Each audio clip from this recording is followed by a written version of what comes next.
Welcome to the show that gets Christians thinking about faith and politics.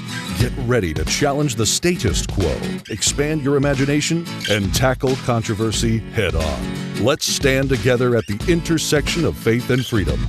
It's time for the Libertarian Christian Podcast.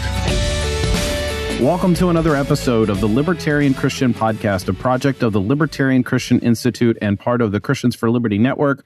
I'm your host, Doug Stuart, and I have back with me Jack Lloyd, who is a libertarian voluntarist who has promoted the liberty message for over 15 years, although I guess we should say over 16 years now because Jack was on last year on this show, and I just copied my notes. He has a BS in public relations, business concentration, and a Juris Doctor. He's worked as a juvenile defense attorney, a government school teacher, and now he works as a producer, making music, comic books, educational videos, and memes, really important, for a variety of outlets from The Philosopher to the Voluntarist comic book series. And he's on today to talk about his new book, A Vision for a Libertarian Future. Jack, thanks for joining us. Thanks, Doug. I really appreciate that great and thorough introduction.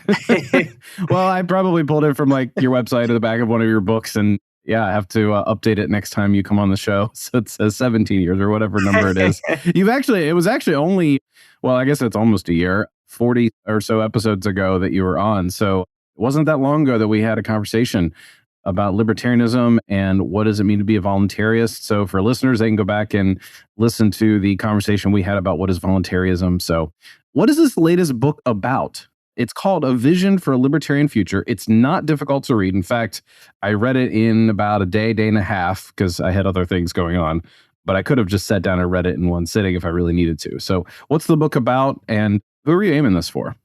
Thanks.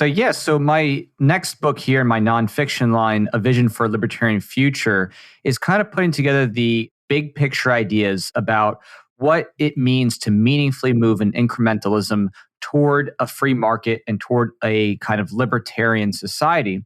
And the reason why I wanted to put this together is because I hadn't really seen it done well in other places where it's kind of a succinct primer on all the big picture questions, right? Like who will build the roads and what about the military and what do we do about Social Security and what about all the government lands and things like that. So I wanted to have kind of a one-stop shop where someone could come, as you just said, sit down and on a weekend read through this and kind of get a sense of what libertarians are working toward in a unified way. And so I wanted to have this be kind of a roadmap of incrementalism for people to get behind. And that could be for whether you're brand new or whether you're very seasoned. It's a way to get people really laser focused on what the outcome could be of a unified advocacy in all arenas of state thinking. And I don't cover every single possible situation, but I do cover kind of the biggest ones, the ones that really have an impact in our lives and majorly do in our wallets in a way that helps people put it together and get kind of a roadmap there. Yeah. You use the word incrementalism there, and that's probably a trigger word for some libertarians. Why don't you just want to burn the whole system down? Well, I mean, part of that aspect, I think when it comes to burning the system down, I think the government does that pretty well on its own already. So, with the government policies, they kind of already have a very self-destructive end. So I'm less interested in that because if the government continues as they've been doing, we will see an end in the horizon, as many governments have in the past, and virtually all governments do in the end collapse because the spending is too great, the debt is too great, the inflation is too great. Yeah. So it's not really, for me, that matter. That's the inevitable end of governments expanding and empire building. So if we're going to stop that, we need to actually have some meaningful ways to curtail state power in a unified way that takes us away from that teetering edge of total collapse. Yeah. What are some of the works that you know are out there that you probably have appreciated that the average person isn't going to sit down by the fire and read in an afternoon because it's either 800 pages or it's just a little dense? What are some of the influences that you've had in writing this and having this vision for a libertarian future? Sure. So there's different things that I reference in my book for further reading, but just one small example could be like Walter Block's The Privatization of Roads and Highways. It's a narrow topic where he really dives into that in depth in almost a textbook form. So that's one example where if someone were to be like, okay, I want to go really deep and think about this on a broad scale, you could with his work, with Block's work. I would say that that's something that you can definitely think about if you're looking to do extension reading and things like that. But I kind of pull from different sources, whether it's Block or Rothbard or different institutes like the Tax Foundation. I draw on a bunch of different sources who put together some of these analyses and kind of research topics, and I kind of bring them together in an actual way. So you can really get quite the expanded gamut with what I've presented in here, because I do cover quite a few different outlets and not-for-profits and think tanks and authors in my book. Yeah. So anything that surprised you in your research? Because I can imagine that you sit down and you look up the data and be like, how can I use this to help make my case, or even question, does this actually make my case? Is there anything that surprised you or like stood out to you? The thing that surprised the most that I didn't even cover at length in the history in my book, because my book is not really a history book, more of an action policy kind of book. It was the history of lotteries in America and how that was used even in the colonies for funding things like roads and infrastructure and bridges and things like that, and even buildings at Harvard. I didn't know that. That was never taught to me in any of my classes in school. I didn't know that the government originally had to rely on some types of voluntary ways to get funding for things. We hear about, I think, the continental dollars and the things that happened with that quite often. That's covered a lot in your typical 8th grade history or 10th grade history class. But few would ever say, oh, by the way, Jamestown, that colony, they used lottery to help fund that in part, or Harvard had buildings that they funded with lotteries, or they were building some roads and things like that with lotteries. And it's like, what? That's crazy. Like, would you think that far back they were thinking about how to do things non-coercively? And they had to, because at the time they were already resisting the British rule and the taxes there. So the last thing you're going to want is to have more taxes right off the bat and this kind of oppressive control if your whole thing is, hey, the taxes in Britain are oppressive, right? Yeah. New boss, same as the old boss. Right, exactly. They couldn't do that until after, they got the Constitution down and usurped the power there. But at the beginning, they couldn't do the revolution in contradiction to the principles that they were trying to espouse and say, hey, this is overbearing and this tea tax is oppressive. They had to think outside of taxation to get funded. They had to come up with ways. And that was things like lotteries and sometimes things with debt and whatnot. But they had to think outside of taxation to get funded. How do you feel about the fact that back then it was either inconceivable or it wasn't very popular to propose something along the lines of more taxes? In other words, nowadays we have a mentality in our culture and our society that taxation is just everywhere, from the extreme justification of like, well, that's just the price we pay to live in a civilized society. And you and I would obviously disagree with that, to people saying, well, I can't get rid of it. And people's attitudes toward taxation, toward the coercion of the state, of the government, is not as anti-government as you and I would like, and is not as anti-imperialist or as anti-state as the early American culture was. When you think about that reality, what does that do in your mind for the prospects for liberty? Are you optimistic? Does it make you discouraged? Where are you? I mean, you're out there a lot. I mean, obviously, I see you on Facebook. You're very involved in the libertarian world, and you're out there meeting a lot of people and promoting liberty. So where are you in your attitudes toward it, given what I just said? Yeah, I think that actually these days more than ever, it's a lot easier to get people on board with that. I think it is a common sentiment that taxes are going to things that people don't like or don't agree with. I think the Overton window on that discourse has been shifted. There's, of course, plenty of people who say, but without taxes, we won't have X, Y, and Z of these things. But there's become a much healthier skepticism that I think didn't exist before. I think in the past, especially in the past 50 or so years, people got to the point that, like, taxes are overall good. Now we're getting to the point where people are like, oh my gosh, they are so incredibly wasteful. They're sending it to all these people overseas. They're wasting it on all these different programs, these different welfare programs that are just totally crony. They're bailing out corporations and banks, right? I think there's definitely that popular sentiment. I think going from the Occupy Wall Street movement up to the state, the government's tried to collude with the media basically to shut that down. There has still been maintained that general skepticism of taxation and what it's being used for. Yeah. So I think that is definitely a healthy and needed predicate to actually getting change from people and getting them just a little bit further down the road. So I'm optimistic. I think that it's a little bit easier these days to reach people with this kind of message than it has been in the past, going back 20 or more years, when people just were kind of thinking, hey, the taxes, they're good enough. Everything's going all right. It's helping to pave the roads. But now I think people are a little more disillusioned with that idea, looking especially at the debt, 31 plus trillion, how often they're raising the debt ceilings. People really kind of get now that the whole thing is kind of corrupt and on the brink of collapse. Yeah. I think sowing the seeds of skepticism and even darkly cynicism about what the state is doing is really helpful. I think the COVID era, even though we're not quite out of it per se, depending on how you look at it, was eye-opening for a lot of people who thought they could trust their state, their governors at the very least. But now they realize a lot of people got it wrong. At least some people realize that. Right. What is the role of entrepreneurship in your libertarian vision? You have a chapter on that. I'm drawn to the idea that entrepreneurship would play a critical role in whatever better future we would imagine for ourselves. How do you see things? Right. So my focus in my book about the entrepreneurship angle is specifically helping people recognize that a lot of the problems that we have today are because entrepreneurs are hamstrung and the government prevents people from being able to come up with solutions and being able to meaningfully provide what people want and need. And so I talk about it from that perspective, just helping people to see the ways that the government kind of keeps people from actually applying innovation. One example that comes to mind is the government shutting down the FAA shutting down the Uber for planes. So in other words, the government shut down the opportunity for people to have kind of this revolution in aerial ride sharing.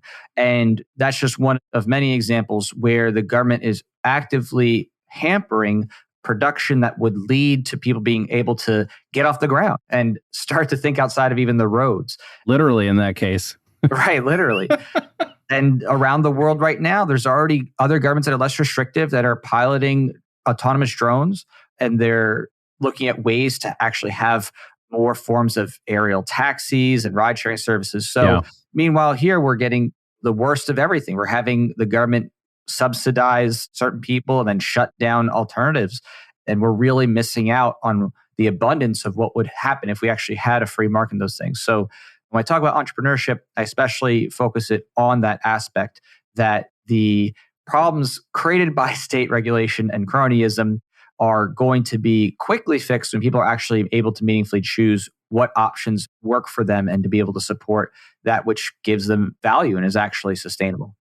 I obviously would strongly agree with that. I even prefaced my question with, I would agree with that kind of vision for things. So let's talk about a couple of the particulars. And you start off spelling out a little bit of your vision, but the first thing that you want to overhaul is taxation, because it is the root cause. Because if you can basically get rid of taxation, you can get done a lot of the other things in your vision.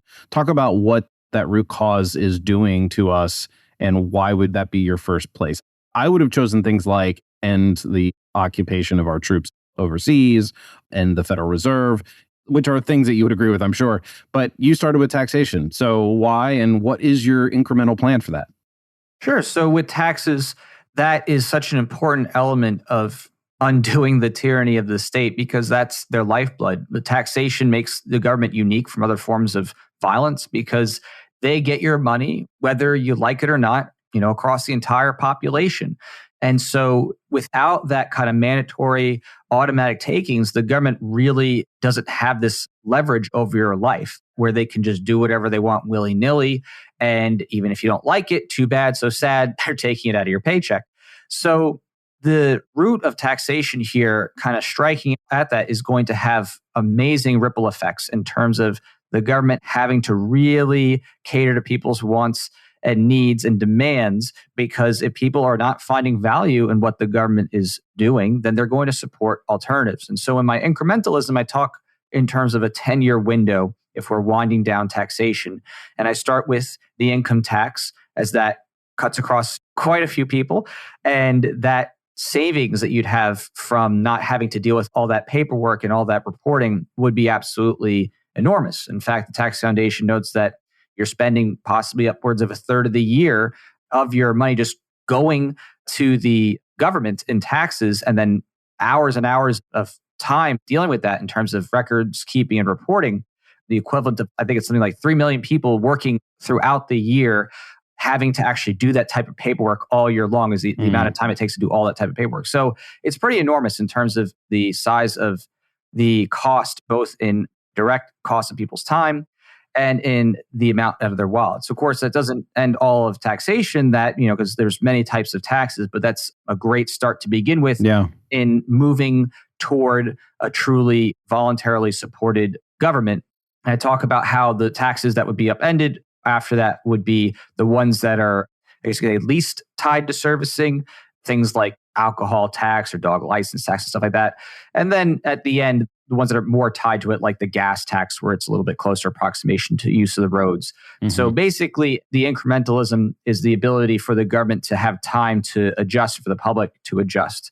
So there's still ability to keep things going. It's not total chaos as things are winding down. The other thing that comes to mind is the objection, well, wait, you're going to kill a lot of jobs by tax accountants. And at the same time, you and I probably would think, yeah, but that's going to create a lot of opportunity for people who are pretty good at doing. I mean, it's not a low-wage labor, right? That's a skilled job that they could apply to more entrepreneurial and productive uses. So whatever opportunity costs that are not calculated in here's the cost to America for taxation is actually also going to be gained as well. Right. And people like that would just find a new work within a freer market. And most likely, if they wanted to do something that was closely aligned with what they were doing, they would probably do something in the realm of accounting, business accounting, and things like that, if they wanted to have something that was a little bit closer to the style of work they'd be doing if they're actually doing finance and forms, that kind of things. Yeah. Hi, everyone. This is Jacob Daniel Winograd. If you're enjoying this podcast, you may want to check out other shows in the Christians for Liberty network, such as my podcast, the Biblical Anarchy Podcast, where we seek to live counterculture to the empire of man by instead seeking the kingdom of God, where we unpack what the Bible teaches about government, authority, and human relationships. The Christians for Liberty network is dedicated to bringing a variety of content you love, just like you're hearing on this episode right now. Okay, I'll let you get back to it. Then you can check out the Biblical Anarchy Podcast. Onto a slightly different topic, because it's talking about federal acquisition of the property of Americans, which is federal asset holdings. I had no idea how massive it was. Yeah. It's huge. People don't know. Federal government has a lot of stuff, to say the least. Yeah. They really do. It's kind of incredible when you think about it, you're like, wait, what? They have all that land. It's something like 640 million acres.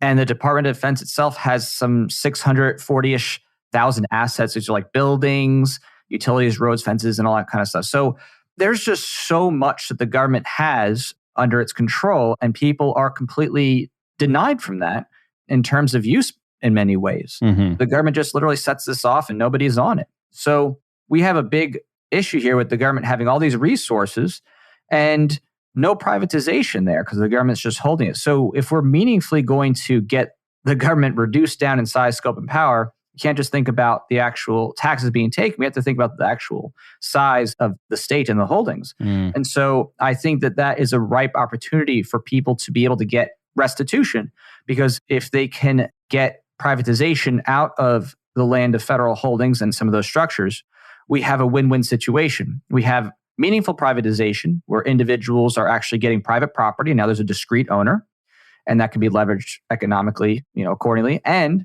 we have the government being able to be meaningfully reduced in the size, scope, and power at the same time. So that's something that I think really sticks out with my work. I know some others have different ideas in their incrementalisms, but mine is very privatization focused. I think privatization is the chief end of what a reduction in the size, scope, and power of the state should be about. And some people try to come up with different schemes of taxpayer ownership based on a collective and all this other nonsense. And I reject that because all it's doing is creating more conflict over scarce resources. So for me, the goal is always about how do we reduce the size and scope of the state power through privatization by getting people to actually own physical assets and land in their individual name. And now they actually have something for themselves. And again, this is something that's long-term benefits, because with the privatization comes the abundance of wealth from whatever you end up doing with that, whether you use it for productive ends, for farming, for building a home, or for leasing it out, or whatever it is. It's actually now entering these new properties into the marketplace where they can actually be used productively. So Yeah. that's a unique focus I think I have in my book that not too many really, I think, dive into the way I do. Yeah. What, just very particularly on this, you personally, where in the federal asset holding sell-off would you place national parks? And would you, this is kind of a silly question in some sense, but would you make sure that it's all sold at once, or would you allow it to be subdivided, the national parks? I just don't want Yosemite to be subdivided. I'm being, emotional about it, but like, how would you handle that kind of thing? Americans place a lot of value on those being entities in and of themselves. Right. So when it comes to the number of acres in my book, I don't really have a necessity that the government sells off all national parks kind of thing in there. Just that they're reducing their overall asset holdings to about 10% by the end, and maybe it'll be a little bit less with some other restitution issues in mind. So remember, we're starting at 640 million acres. It's pretty big. So yeah. We're starting at, it's pretty sizable here. So if all they owned were federal or national parks, and that's like literally all the land they own, we'd be okay. Right. So a big part of that really is what I would tell people is I'd say if the government was getting it down to the point where they just have the necessary sites for, of course, their office buildings and military stuff and this or that, and then they have still some national parks maybe that they keep open to the public, especially some of the bigger ones, I don't think most people would really be seeing much of a difference overall because there's just so much land in the first place that if the government holding 10% or 5% is still in the arena of 60-ish million acres. Yeah. So I'm not too worried about that being a problem, even with extra land needing to be given out or parceled out for specific restitutions, other things that I talk about. But I just think that in that case, that's an easy way to make everybody happy. And I get that a lot. I get a lot of people who say, yeah, but my parks. And, I kind of laugh at that because on one hand, it's like, I get the benefit of wanting to have a free open space where you can just camp and you just see nature. I said, but at the end of the day, there's nothing stopping other people from being in your spot either if it's open to the public, right? So it's not really a true sense of like, oh, it's like my park and I can do whatever I want with it. There's controls on it. The government sets hours sometimes and sometimes has fees for going in. And there's also the fact that if it's a commons, you don't have any meaningful ability to kick somebody else out. So if you don't like what someone else is doing or they're close to you, you got no control over that either. Yeah. So I get it. Parks are beautiful and people want to have that. And I think that is an incentive that will definitely drive the direction of that, where the government's still managing and maybe monetizing the parks better so they can actually run it. But I don't see it being too much a problem when all of the acres are considered. You hinted at the federal property, also talking about restitution and justice. And that was actually the next thing I wanted to talk about. Policing and justice, in particular retributive justice, actually plays a role in one of your chapters here, which is that you don't think that the government should be involved in retributive justice. Could you outline a little bit? What is your idea of justice and what do we do with all the hardened criminals? Sure. So when it comes to the American paradigm right now, we have a very big retributive focus, which means the idea is to punish people and make them suffer, make them have penance for their crimes. And that is not, in my opinion, a really libertarian-oriented system. A libertarian-oriented system is one that is trying to seek justice by bringing restoration to the harmed party, right? The first goal should always be, hey, the victim, we got to make them whole, right? That's the goal of libertarians, is we don't want these property rights violations and we want people who are wrong to be made whole. So that shifts the nature of the whole justice system, moving to a, I guess you could say, retributive format into a restorative and then rehabilitative. So what I mean there is that we're looking to make the victims whole and also, to the extent possible, help those who are offenders for reasons that are not really tied to just something that's beyond help and hope. Someone who has a problem because of upbringing and poverty and brokenness, that kind of thing, which is very common, of course, to begin with when it comes to those situations. Are you saying that it's okay to see people as victims and that's why they do bad things? Yes, exactly. So there's definitely... I mean, it's real. I know a lot of people don't like it when predominantly on the left, it's like, oh, well, they're just a victim of their environment. And it's like, no, hold on. You can say that that's true, but also say that they're responsible for their choices and hold them responsible, which is why I would align with you about the restorative justice piece. Exactly. It's bringing together both the assignment of guilt and need to make right for what was done wrong, whoever, was stolen from or physically harmed, trying to make that right as best as possible, but also looking for an opportunity to help someone be able to not then have recidivism, that is, be a reoffender. And I think that's one of the biggest problems of the American justice system, is that it's so punitive and so retributive focused that it really ends up harming people for the long term. And it becomes difficult for someone to reacclimate to a non-criminal life after being in prison, because of being in just such that harsh environment and then getting connections with other people who are in gangs and things like that. Yeah. And so that's a little bit of what I bring to bear from my background in criminal justice and criminal defense. And my father also had a prison ministry, so I've had a lot of knowledge about some of the things that can go on in prisons from his work. So I think that the paradigm shift there is really trying to look at restoring victims and rehabilitation. But I do leave in there as well that if there is reason that someone should not have that opportunity, and I think there's definitely cases for that, which is the highest level of offenses. We're talking about intentional first-degree murder situations. We're talking about serial rapists, child molesters, those kinds of things where the harm is so egregious that no meaningful restitution rehabilitation is there. That's where I think that something along the lines of a banishment or death penalty possibility would come into play. And I have some specific factors about that as well. Sure. But yeah, I think that it's the overwhelming majority of cases and situations here are not dealing with that. Most of these situations are going to be small things with theft or a fight or something like that. It's not hundreds of thousands of murders every year kind of thing. So what about the prisons? I think you mentioned that we should privatize prisons. So I'm against privatization of prisons because I don't think prison, as defined as being incarcerated for over a year, is ethical. And I actually write about that specifically in my book, talking about how a justice that would be in the restitution rehabilitation would limit incarceration periods to about a year. And the reason why is that if someone, is too much of a threat to be let out in the first place, then what was the point of prison for whatever, going there for 5, 10, 15 years or something like that, right? You're just subsidizing someone who's going to eventually just be violent and come out and harm people by doing that. So again, the goal there should just simply be make the period as short as practicable to help somebody get back on their feet and avoid a criminal life forward. But this idea of, we're just going to keep murderers and serial rapists and have everybody pay for their life millions of dollars up the entire life just to subsist, to me, is a little bit silly. And I think that the other issue that sometimes people come up with is like, well, I don't want the government to murder them because they're scared of the death penalty thing.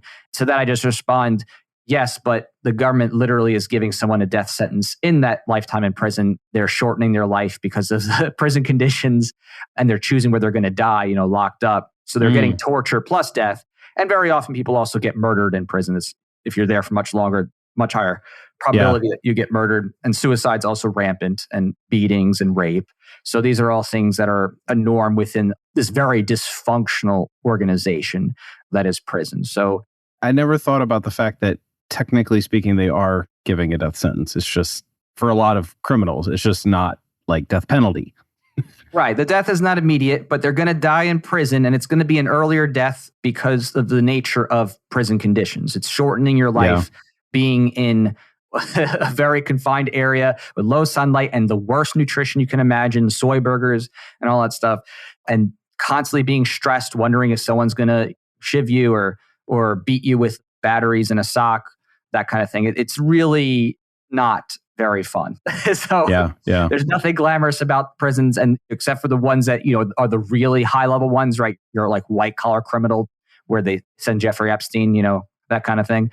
So the original one in Florida, not the second one where they murked him, but Hello, everyone. It's Doug from the Libertarian Christian Podcast. You might notice already that this recording sounds quite a bit different from usual. In fact, it probably sounds pretty crappy. Well, I'm doing this to show you something pretty amazing. As you might know, the guys over at Podsworth Media have been producing my show for several years, quite a while, hundreds of episodes. And now they have a brand new online app for taking rough recordings like this one and making them sound a whole lot cleaner and a lot more listenable in just a few easy clicks. So here are some of the core features. They remove background noise. It reduces plosives, which is really handy for me because I often forget to put my pop filter on before I do a YouTube video. I often forget to put my pop filter on before I do a YouTube video because pop filters look terrible when you're on camera. It fixes clipping. It removes clicks and pops. It fixes clipping. It removes clicks and pops. It evenly levels dialogue so that you don't have somebody talking really quietly and then somebody talking really loud because they're too close to the mic or too far away from the mic. It evenly levels dialogue so that you don't have somebody talking really quietly and then somebody talking really loud because they're too close to the mic or too far away from the mic. How do you use it? It's easy. You go to podsworth.com, you click Get Started, and because you're a listener to one of the Libertarian Christian Institute's podcasts, you can get 50% off your first order by entering the promo code LCI50. That's LCI50, and you will get 50% off your first order. If you are doing anything like a podcast, a video, a sermon, an audiobook, anything that's spoken word, you want to use podsworth.com and clean up your audio to be even more professional and polished. You want to use podsworth.com and clean up your audio to be even more professional and polished. So this conversation happened because I think it was on Twitter, it might have been Facebook. We got to chatting about immigration and how you have a solution for the arguments about how libertarians argue about closed borders, open borders, private borders, all of that. So where does your vision for Libertarian Future involve immigrants? And I guess that plays into citizenship as well. Sure. So, yeah, the borders debate is always funny to me because people will debate it till they're blue in the face and the border policy is still the same at the end of the tweet, you know? So, you know what I mean? It's not really doing anything to change policy. So the question then is just, okay, how are we changing minds, right? What's actually being done to change people's minds? And how is that applied to libertarian ethics and theory in the real world? So the first thing you got to say with borders is how they're, I guess you could say, formed and what defines them. So people sometimes will confuse borders as being private property lines or boundaries. It's not the case, right? The borders in the geopolitical context are talking about governments and their claim that they own all the land on an imaginary line on a map.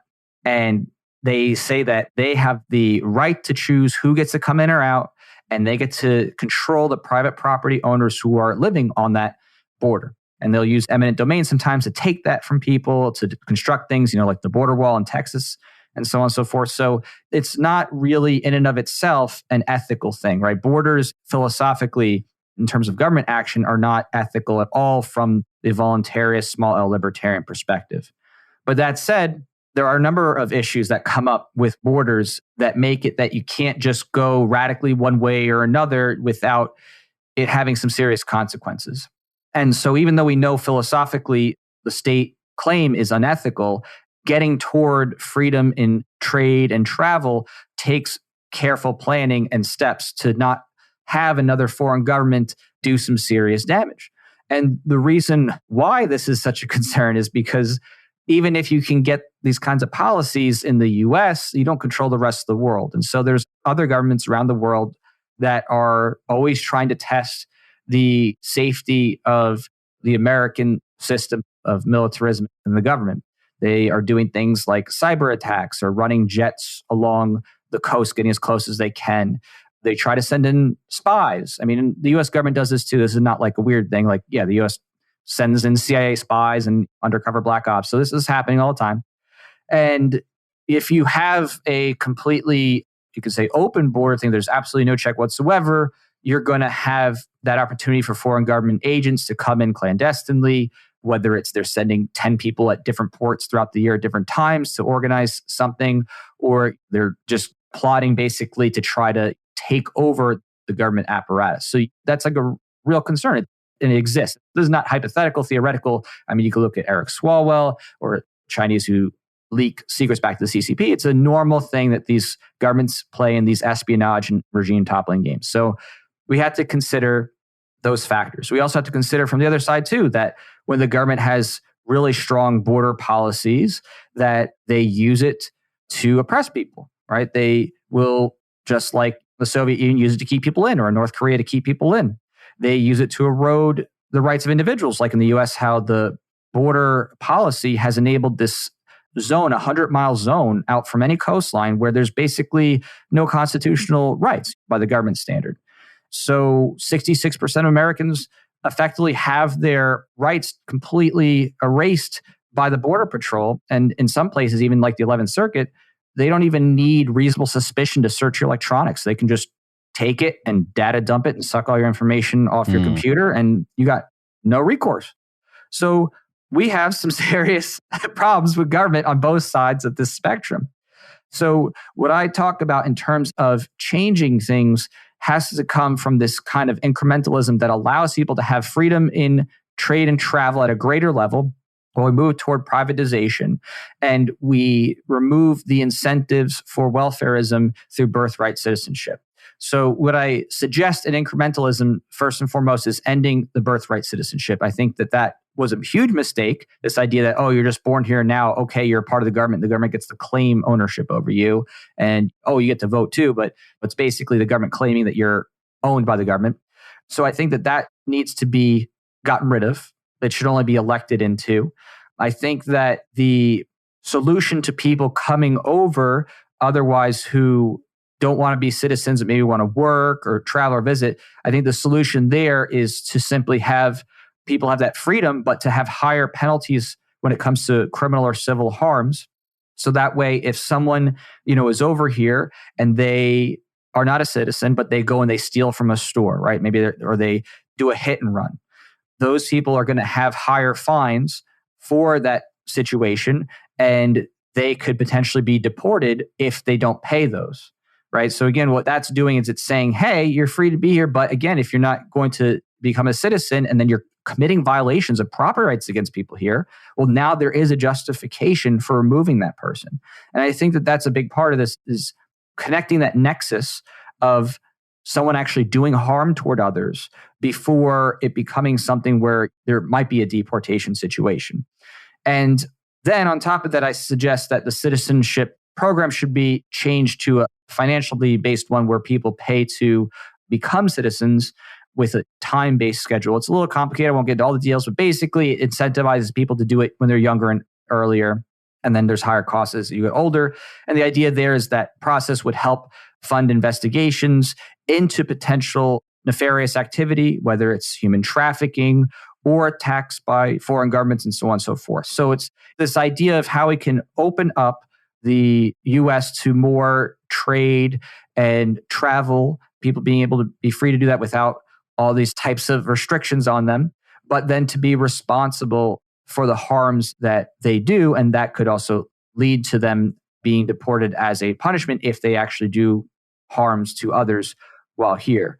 I think that this kind of makes sense for a lot of different people at the end of the day, because even people who at least from what I've seen, might be a little bit more on the open border side, I've noticed a lot of them, when you push comes to shove and you talk to them like, oh, okay, so like anybody can come in with a disease, right? Like if it's just open borders, right? So you could have a very contagious disease and you just, you can walk in and spread that around, right? And they're like, well, no, right? So these people will quickly kind of backtrack from their position if you start to put the what if situations there. And I think ultimately everybody starts to get queasy about going one way too hard or the other, whether it comes to the closed or the open thing, because again, of all the potential problems. So, the libertarian solution is to move toward privatization, move away from government automatically creating tax cattle or people by citizenships, move away from harming people who have not harmed anybody, who are just here being peaceful, and then enabling people here and otherwise to trade or travel, US out and otherwise, without the government turning everybody into criminals and making it a police state kind of thing. Yeah. So I can imagine, and I kind of brought this up a little earlier on, I can imagine that there are people who are worried that using the state or using the mechanisms of the state by, well, we're going to have the state abolish this, or we're not going to privatize prisons, or we're all of that, is that really leading to a libertarian future? Because there's a lot of people out there to be like, well, we don't need the state. If it's voluntary, there's no state. I mean, obviously we'd have a whole other podcast conversation about that, but what do you say to those people who are, I guess you could call them libertarian purists? I don't mean that pejoratively, but that's often how they're described. Yeah, I mean, I am a libertarian purist, so my ideal with everything is to have statelessness as the end goal. So what I present here is actually more so the question of how do we get there, right? Because a big part of getting to that point requires some bits of privatization and some bits of changes that people can actually create the solutions to state problems. And I would say, like, if anyone were to tell you, oh yeah, the government could just magically disappear, like as if the rapture came, but it was only the wicked, so it's government workers, and they're all gone off the planet, that everything's just going to be fine and dandy. I mean, and that'd be kind of silly because you'd have all these nuclear weapons that are just sitting there. You'd have all these biological agents that are just sitting there. You'd have all these different types of, I guess you could say, state-controlled aspects of society right now, whether it's as simple as the water treatment or this or that there would be problems, right? People maintaining systems that are physical, electric grids and all this other stuff, there would be problems because all of a sudden you are losing that knowledge and there hasn't been privatization as these dangerous instruments or things that are being maintained. So it would be very much so chaos, obviously, in that situation. So this proposition that I have is about avoiding that chaos by unifying people in a privatization of the state and state functions over time so that we can finally outmode the state. And that's really what I think is the most necessary thing, is that if we're to actually meaningfully reject statism, we have to have the opportunity for people to come up with solutions that makes people actually want to support that voluntarily, right? The best way to have that is to actually let those flourish and let people be able to choose them. No different a way than saying the government was mandating hot dogs and no, we want to force hamburgers. Well, you know what I mean? You have to let people choose hamburgers voluntarily, and that requires opening up the market. And that's what I ultimately see with this vision, is that it actually enables people to really meaningfully choose where the resources are going to the point where they actually can opt out of the state. And I think that's the key, is that if people are able to opt out of the state and say, okay, I could choose a state, or I can find a better solution, you're already winning, because you're already getting to the point where people are able to say, oh, okay, I can actually have a competition to the United States Postal Mail Service, or I could maybe get a private arbitration agency instead of the government for this civil issue. Or, oh, actually now there's a free market in fire services, and oh, I could support the local volunteers, or I could, get a private fire service through insurance, right? You need the opportunity for people to come in the market and to compete with the government. And that's kind of where I'm putting this vision at, is this is the way to get to the competition. And the competition is what lets people to truly, ethically, and without the chaos, outmode the state. Where can people find your book, Jack? They can find it on Amazon. So I have it published and printed through Amazon. So both books are there. You can just type on in Definitive Guide to Libertarian Voluntarism, my first book, and this latest book, A Vision for a Libertarian Future. There's links to it also on my website, Jack V. Lloyd, that's Lloyd, Jack V as in voluntarist, jackvlloyd.com. And we can Google it too, just throw it in there, it'll come on up right away. So, yeah. Excellent. Well, I appreciate you joining me. And next time you write a book, we'll chat again, or maybe even before then. Maybe we'll have another reason to chat. But thanks for joining us for this episode, Jack. Oh, it was my pleasure. And yes, there is a third book to this trilogy that might be coming out January 2024. I'm thinking that's when it'll be. Excellent. Perfect timing. Thanks, Doug. Yep. Thank you for listening to another episode of the Libertarian Christian Podcast. If you liked today's episode, we encourage you to rate us on Apple Podcasts to help expand our audience. If you want to reach out to us, email us at podcast@libertarianchristians.com. You can also reach us at LCI Official on Twitter. And of course, we are on Facebook and have an active group you are welcome to join. Thanks for listening, and we'll see you next time. The Libertarian Christian Podcast is a project of the Libertarian Christian Institute, a registered 501c3 nonprofit. If you'd like to find out more about LCI, visit us on the web at libertarianchristians.com. The voiceovers are by Matt Bellis and Catherine Williams. As of episode 115, our audio production is provided by Podsworth Media. Check them out at podsworth.com.